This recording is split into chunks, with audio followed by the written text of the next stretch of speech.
She slammed her wine glass down so hard the stem cracked. You rearranged the garage again? She snapped, glaring across the dinner table like I'd just keyed her Mercedes. God, Owen, why do you always have to do things without asking? That's not your space. That word, your. I'd spent the entire day fixing a plumbing issue under the kitchen sink, realigning the patio door track, and organizing the garage so she could finally fit her stupid yoga equipment without knocking over holiday boxes. She came home late, smelling like white truffle oil and bad perfume, carrying 2 shopping bags from some boutique I couldn't pronounce. She looked at the tools still out on the counter and sneered. I don't need your approval, she said, poking a 2-manicured finger toward the ceiling. This house, this castle, I run it. I'm the queen here.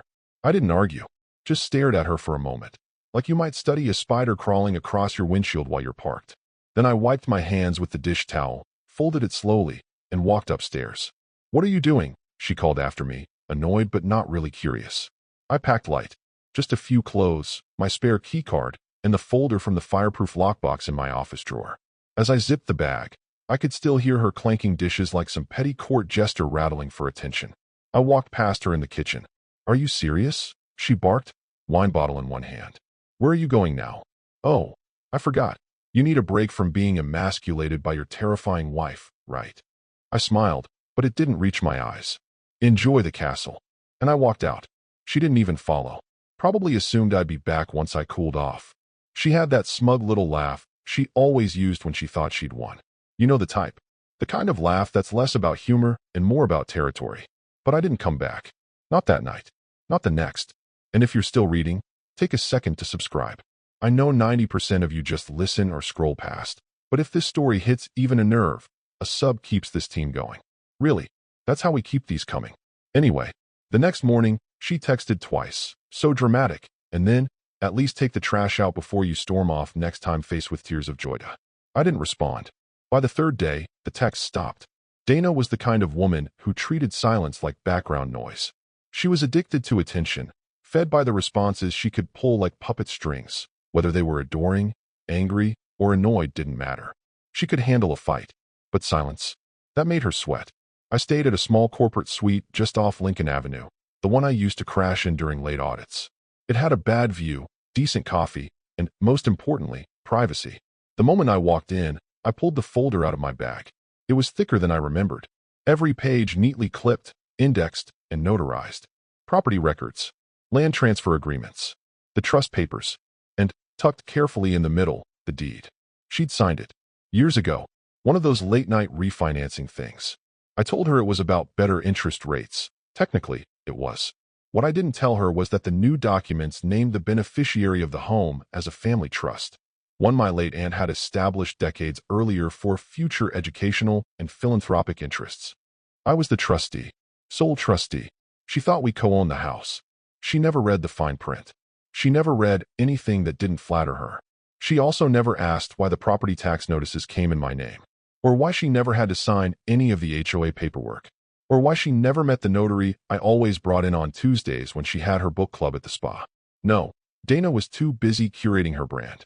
Her job wasn't a job, it was a title, a social costume, networking brunch consultant, or real estate stylist, or whatever the hell it was that week. She collected friends like luxury handbags and rotated through both, depending on who was coming to the garden party. But I had time, patience, and one thing she never bothered to notice.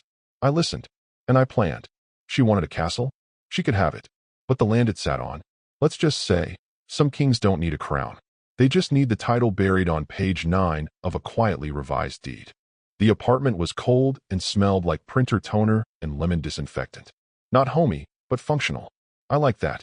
There were no throw pillows with fake quotes, no Himalayan salt lamps, no quartz crystals balancing on windowsills to protect energy. Just clean lines, dead silence, and a mini fridge stocked with exactly 4 beers and 1 container of leftover pad thai. The kind of place you stay in when you want to be forgotten. I dropped the duffel by the couch and went straight to the file drawer in the corner cabinet. It still had the dull little brass key attached to a labeled tag. Personal. Do not open. Dana saw it once years ago and rolled her eyes. What is this spy stuff? You think someone's going to break in and steal your tax returns? No, not tax returns. I turned the key. The folder was right where I'd left it. Thick, worn, labeled in the same neat handwriting I'd learned from my father. Legacy Holdings, Private Trust. Inside, the real story. It started over a decade ago. My Aunt Millie had passed and left behind a modest estate. 3 properties, a savings account, and a portfolio of municipal bonds that could outlive a plague. She didn't believe in giving things directly. Said people ruined what they didn't earn. Instead, she established a living trust. One that could quietly acquire, develop, and hold assets in perpetuity for charitable ventures, family preservation, or the containment of future idiocy, as she'd put it in the margin. I was named trustee. At the time, I thought nothing of it. Dana and I had just celebrated our 3rd anniversary. She was still charming then, still laughing with me, not at me. When we refinanced the house a few years later for her dream kitchen, imported marble, Turkish fixtures, voice-controlled lighting, I suggested we do it through the trust for protection. She nodded like it bored her. I remember the moment clearly. We were in the notary's office.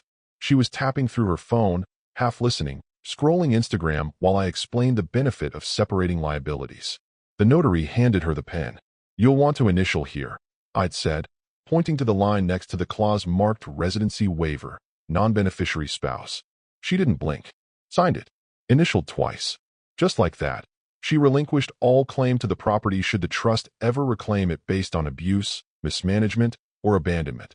Terms left intentionally vague and legally enforceable. That clause, buried on page 4 of the secondary rider, was the quiet nuke I'd kept for years. Forgotten even by me, until that night at the dinner table. "I'm the queen of this castle," she said. And the castle wasn't hers. I leaf through the folder now, page by page.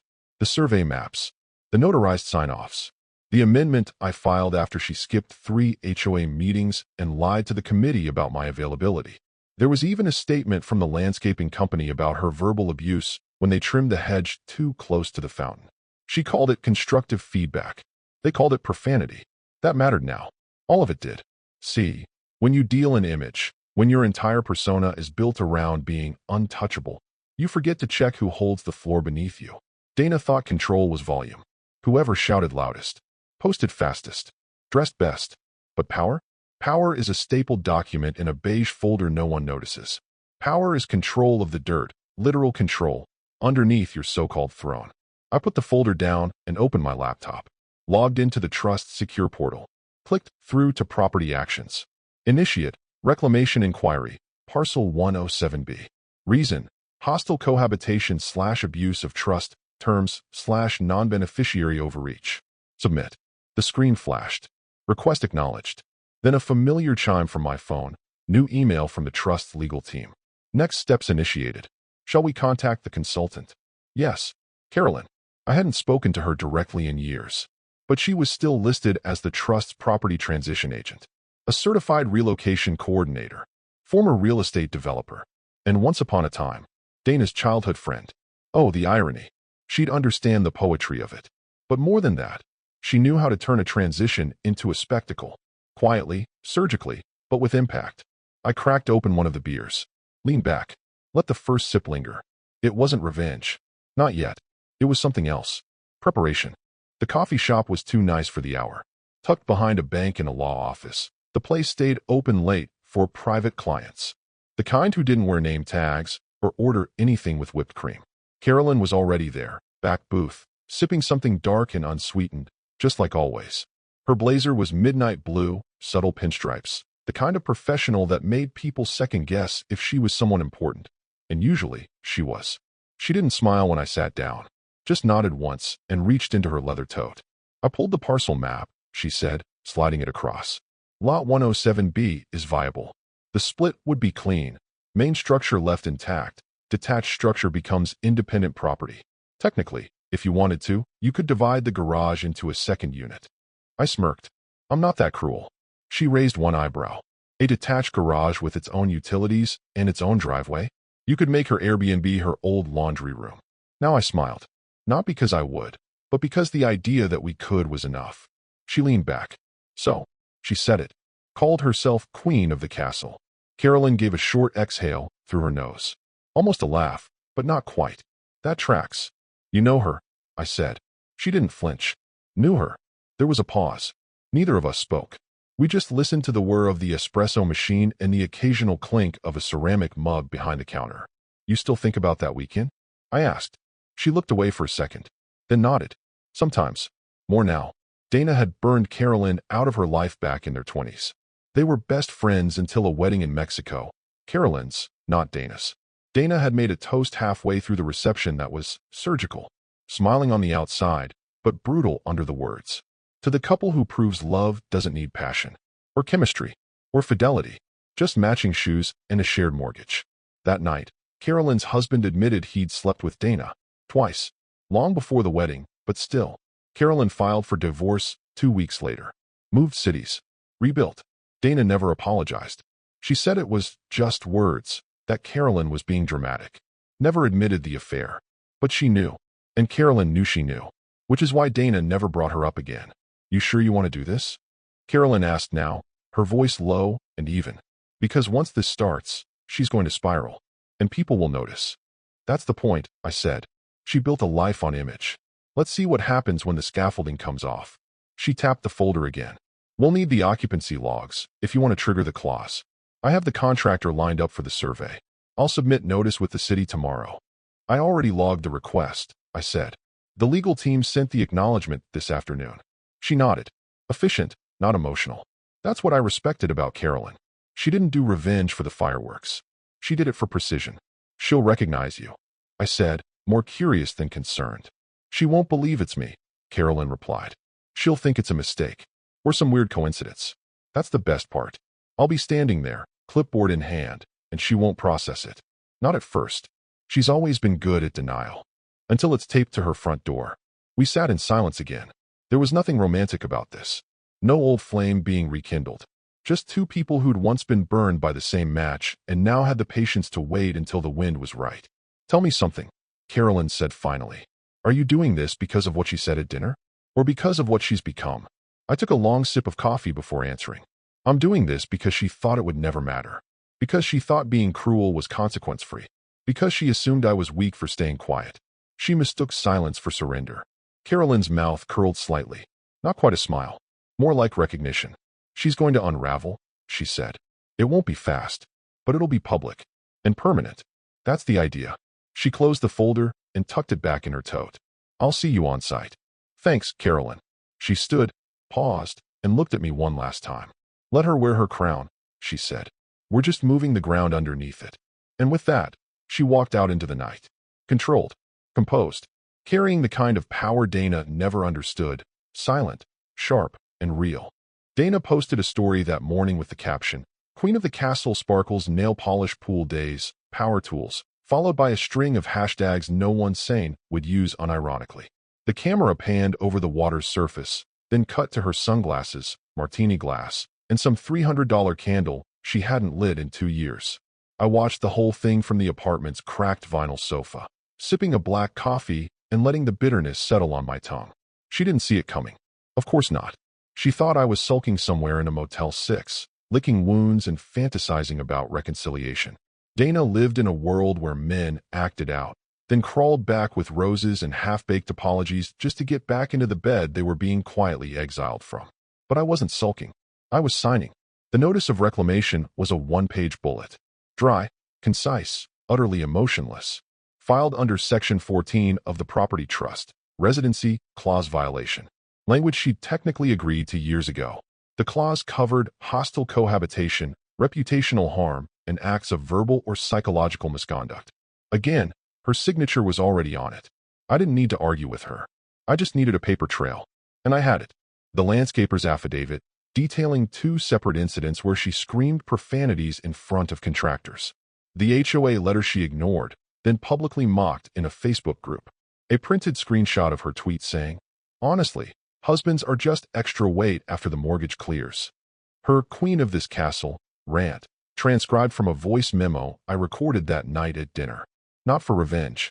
For clarity. Each piece had its place. Each lined up. With the file assembled, I sent the packet to the Trust's legal counsel. The reply came less than 2 hours later. Clear violation. Proceeding with reclamation. County notice will be submitted by proxy. Proxy being Carolyn. Carolyn didn't just handle real estate. She handled clean exits. She knew what permits to pull, which county departments to file with, and how to phrase things so they sounded clinical, not cruel. She didn't smile as she submitted the lot division preliminary survey form, but she did underline the part about pre-development realignment. Want to know the best part? She asked, clicking through the form submission portal. What? This kind of action flies completely under radar. No mailer. No warning. Just flags in the grass and trucks on the curb. Perfect.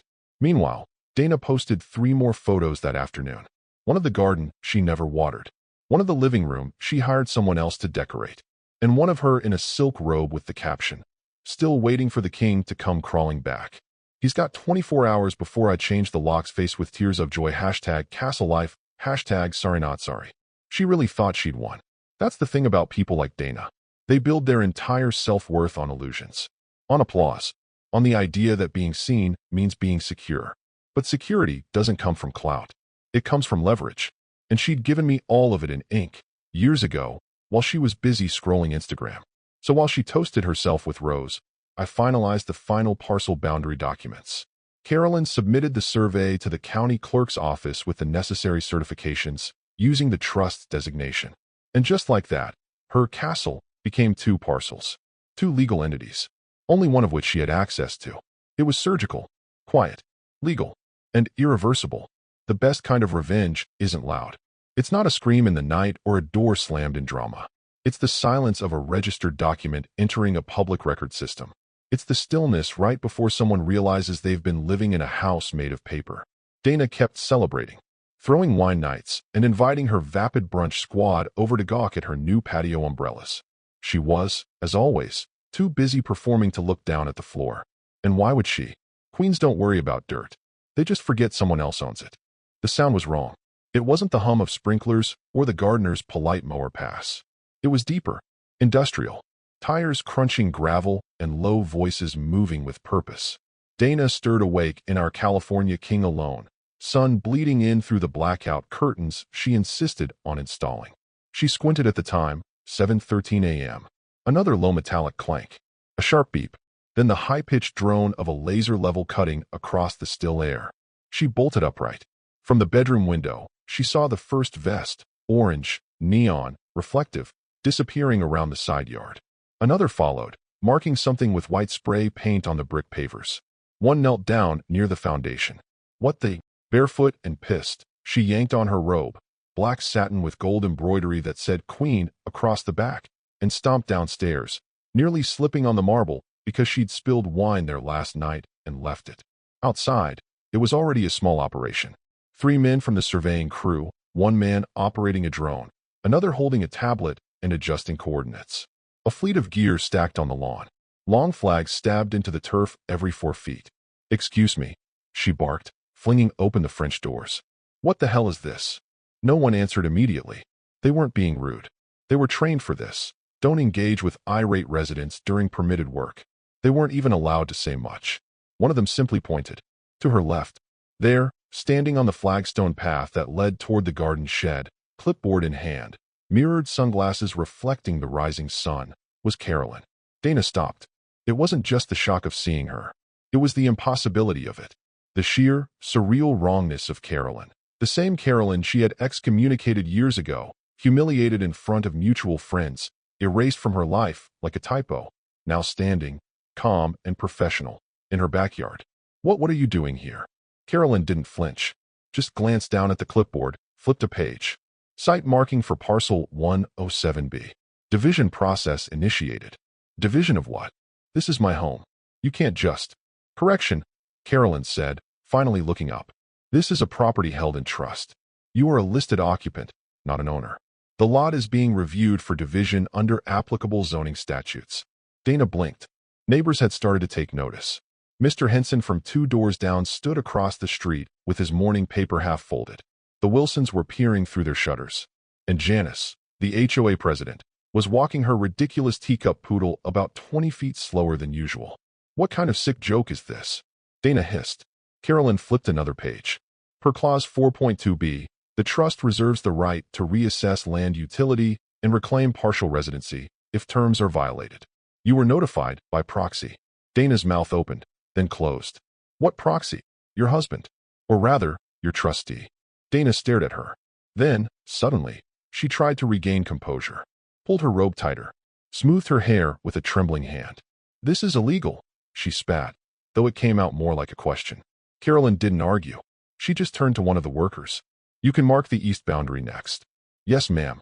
And just like that, another flag went into the grass, inches from the stepping stones Dana had chosen from a luxury catalog and insisted be imported from some Italian quarry.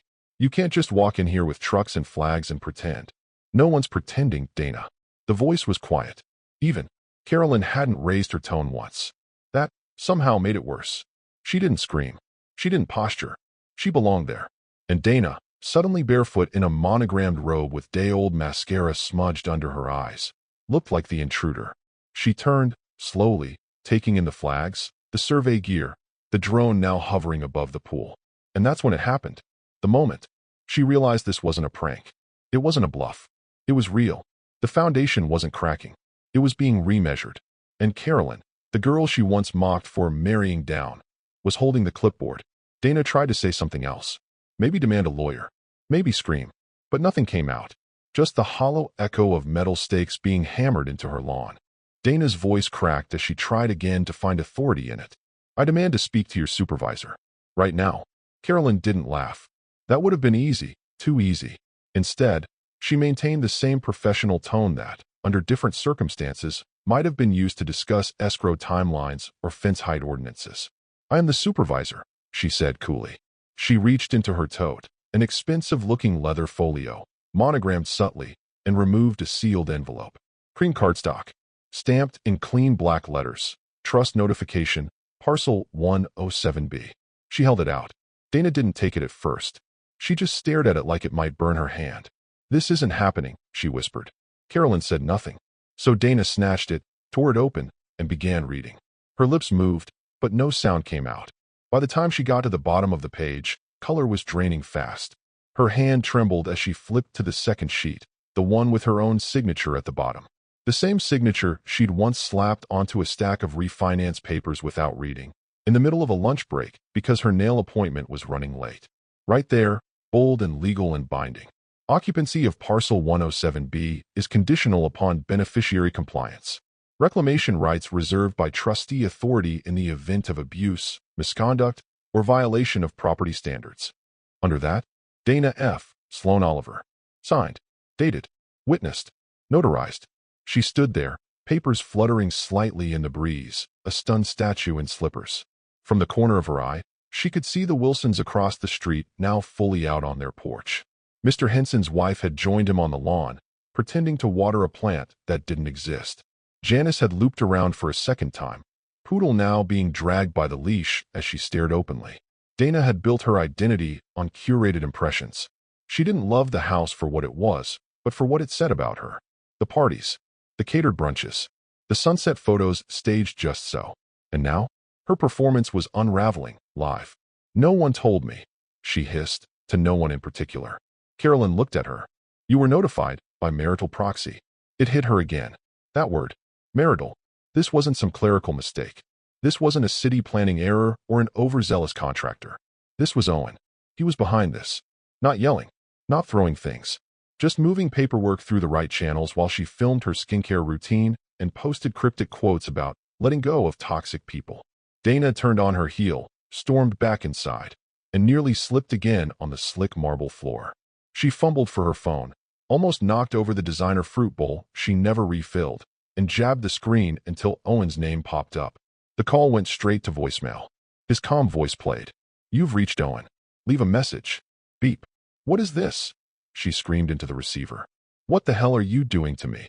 There are people outside with clipboards and drones, and are you out of your mind? Call me. Right. Now." She ended the call with a trembling thumb and stood in the silence of her pristine kitchen, chest heaving. No callback. She called again. Voicemail. Again. Voicemail. Outside, the trucks hadn't stopped. The flags were multiplying across the lawn. The drone hovered over the pool like some silent, indifferent witness. Dana ran to the dining room window and peeked between the blinds. She could see them all. Neighbors. Whispers. Phones raised, discreetly, or not so discreetly, recording. That was the part that broke her composure. Not the legality. Not even the betrayal. It was the watching. For once, she was the spectacle. No filters. No captions. Just a woman in a monogrammed robe clutching paperwork she didn't understand, watching her manufactured empire get measured out in square feet and boundary lines. She stood there for a long time, staring, then slowly backed away from the window like it might explode. Dana paced the marble floors in bare feet, gripping her phone like it might bite her. Her robe hung half open, the satin sash dragging behind her like a dying flag. She hadn't changed. She hadn't eaten. Just circled the kitchen island over and over, whispering no, no, no, like a broken ritual might reverse the math of signatures and county filings. Then, finally, she made the call she never thought she'd have to. Her brother, Lucas, financial advisor, Yale-educated, wore suits on Sundays. The kind of man who quoted Roth IRAs at brunch and once told her to marry for balance sheets, not butterflies. He arrived 30 minutes later in a charcoal gray Tesla, his leather briefcase already opened before he crossed the threshold. Dana shoved the envelope into his hands the second he stepped inside. He read it once, then again, then slower. Each page turned like a countdown. His expression didn't change. Lucas had the poker face of someone who'd lost rich people's money and still kept their referrals. But Dana could see the shift, the clenched jaw, the slight twitch at his temple. "Tell me this is reversible," she said, voice paper thin. Lucas didn't answer immediately. He flipped back to the clause, double-checked the date, found her signature at the bottom, and finally, looked up. "This is airtight, Dana." She stared. "You signed everything years ago. The trust owns the property.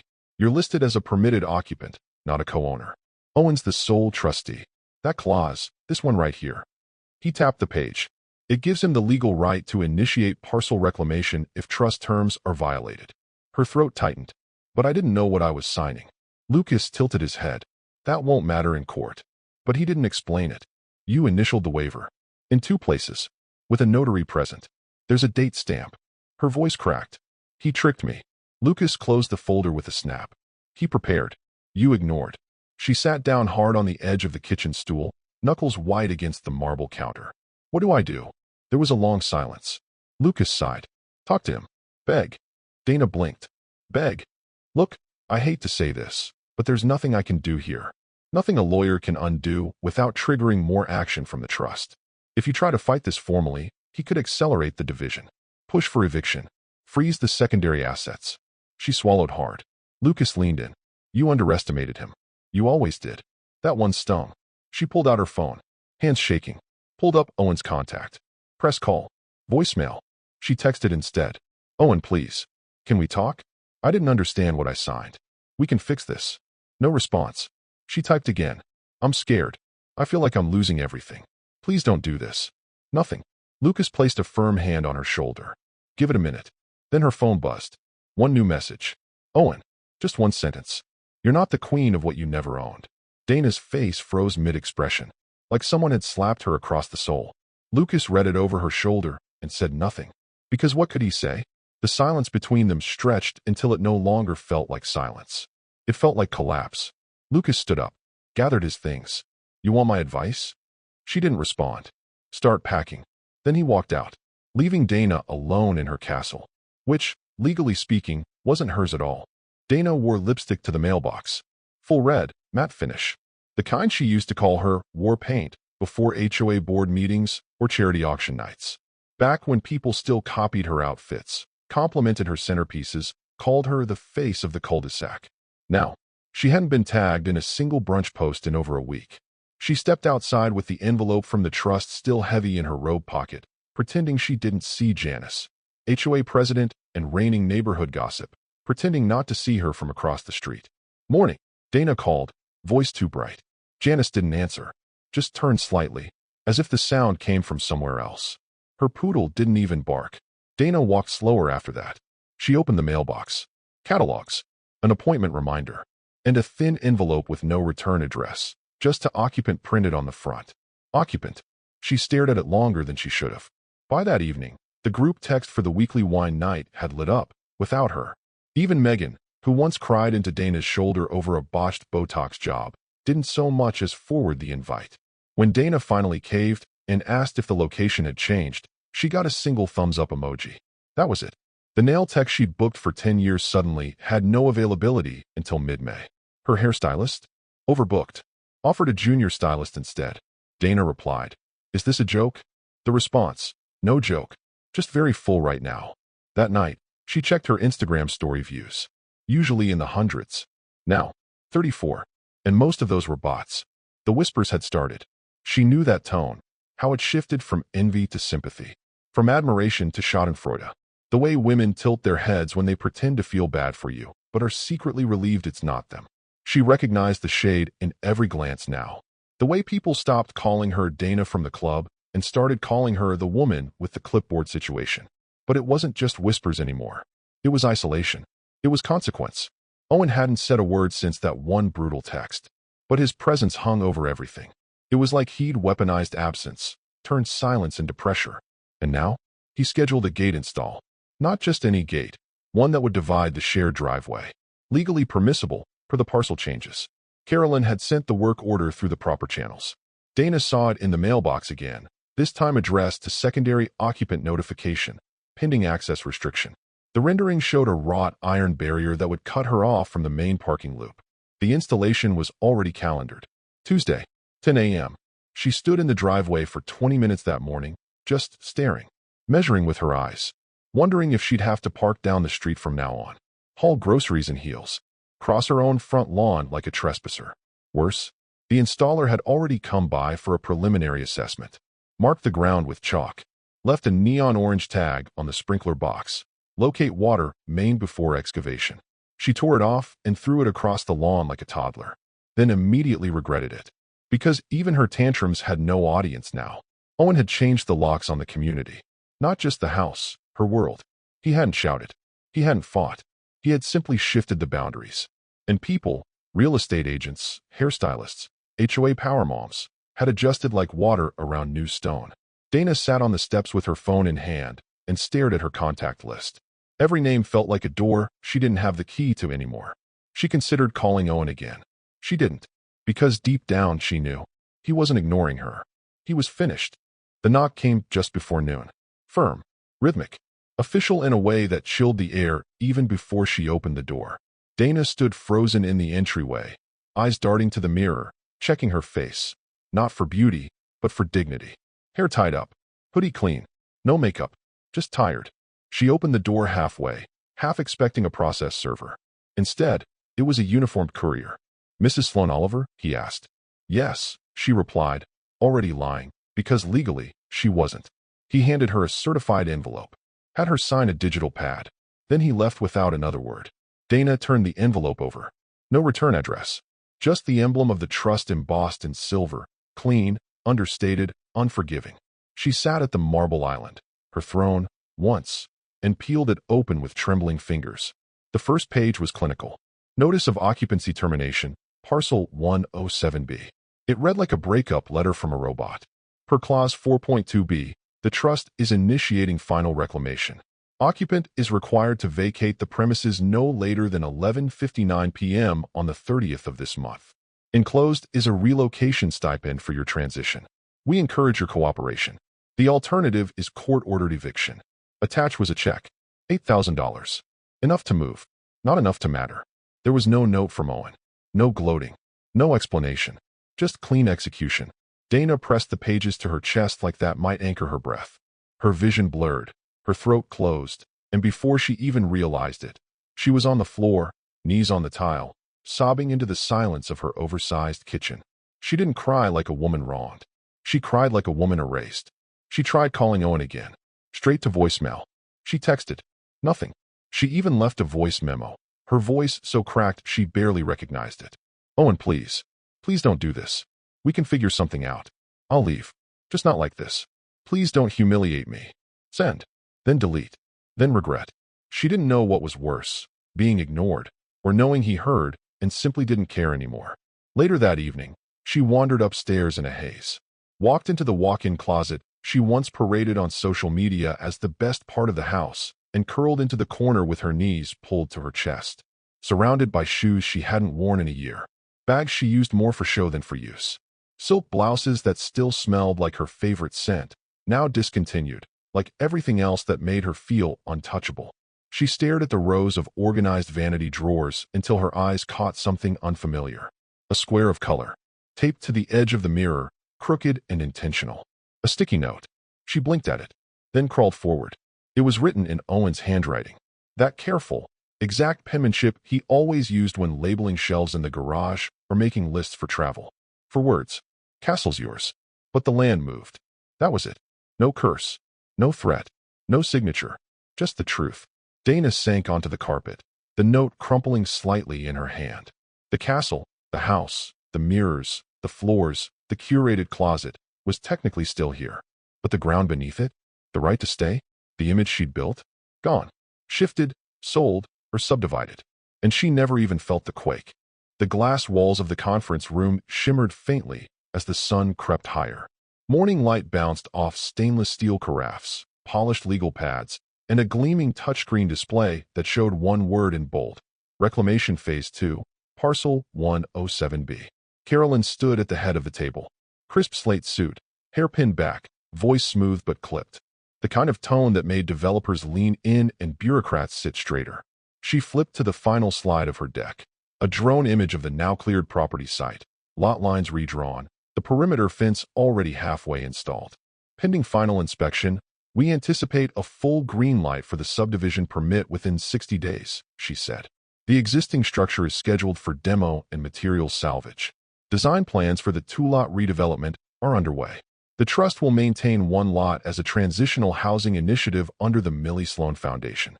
The other remains flexible, resale or private use. A younger man near the back, some city council intern trying to impress his boss, tilted his head and squinted at the screen. "Wait," he said. Wasn't that your old house?" The room turned. Owen had just walked in. Quiet, composed, black slacks, buttoned jacket, a pen clipped neatly to the inside pocket like always. He moved with the ease of someone not needing to explain himself. He took a seat at the far end without rush, nodding once toward Carolyn, who gave the subtlest nod back. When the question hung unanswered a second longer, Owen finally replied. Not with a smirk, not with a monologue, just 4 words. It never was hers. Silence.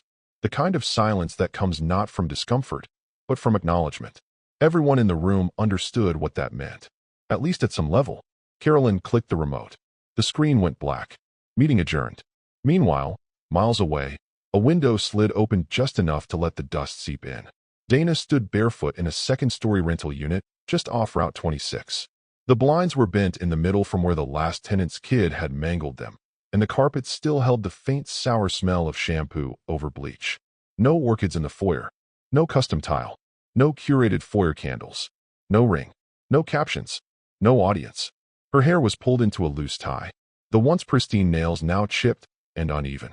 The only sound in the apartment came from the distant thud of a dump truck unloading scrap across the street. She watched.